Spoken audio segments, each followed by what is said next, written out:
Pinocchio, the time-honored tale of a wooden boy who's like, "Hey up, make me real, boss man," and then he gets bored by a whale with a big nose, and there is also a furry. Okay, so maybe I never actually heard the full story of Pinocchio because I spent my childhood smashing light bulbs with rocks behind dumpsters, but you get the point nonetheless. Most everyone has at least a faint idea of who Pinocchio is, which is great for marketing. You've got a classic character who's public domain. You can take the story, add a modern twist, revamp it if you will, and sell it to a younger generation.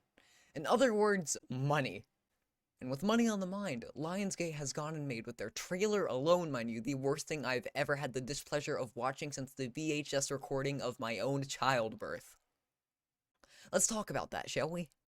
Upon opening the trailer, we get introduced to Santa before he started a mukbang channel, greeting us with a joke that has such a lack of quality it makes me seem like the 8 underlines of comedy. Now, what should we name you? Maybe Leonardo. No, he'd grow up to be a turtle who only cares about pizza.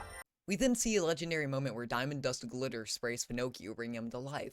Part of me thinks that this is a metaphor for childbirth.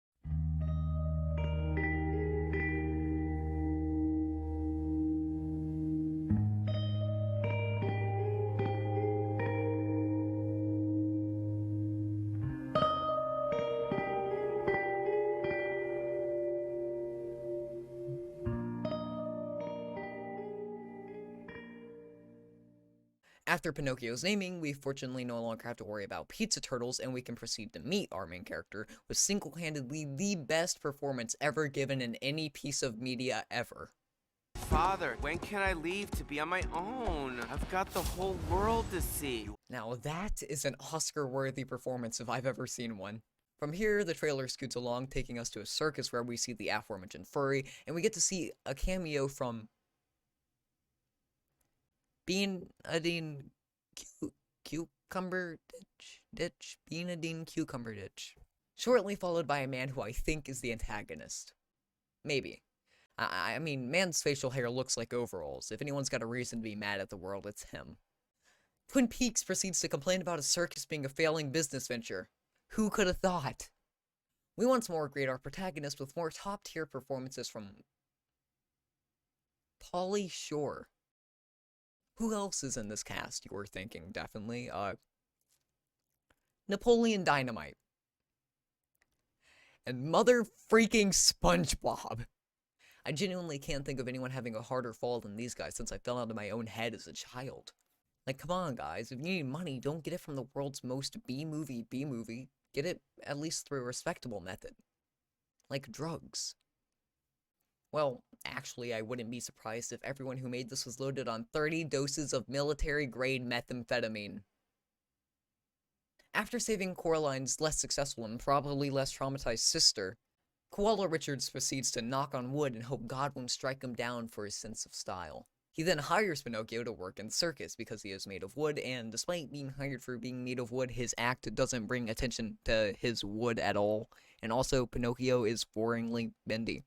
Either he's not real wood, or he is one bad jump away from pulling a Candace in Final Destination 5. The trailer proceeds to feed us a love plot between Woody Two Shoes and Hot Chip and Lie Woman before casually playing off the inclusion of a Cheshire cat who caught an extra chromosome on their way into this world.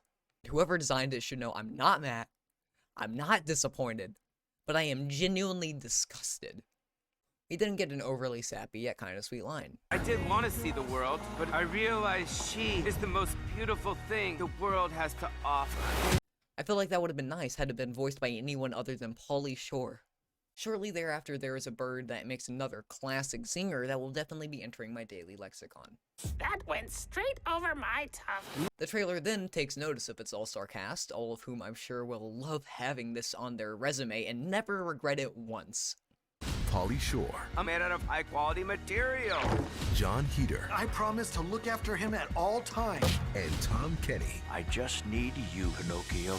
We get some dramatic scenes of a circus burning down. Some might call it my parents' marriage.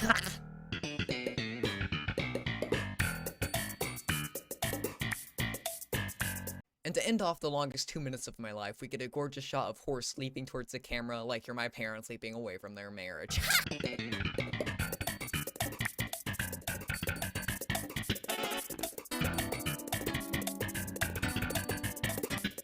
In all seriousness, this was one of the most mediocre and unenjoyable things I have ever watched.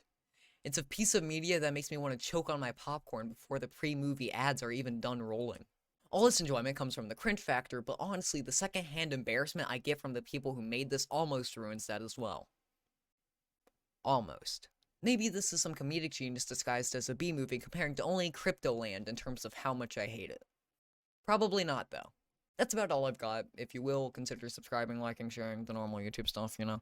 And remember, kids, drugs, not husks of movies that serve no purpose other than dampening your career. 07.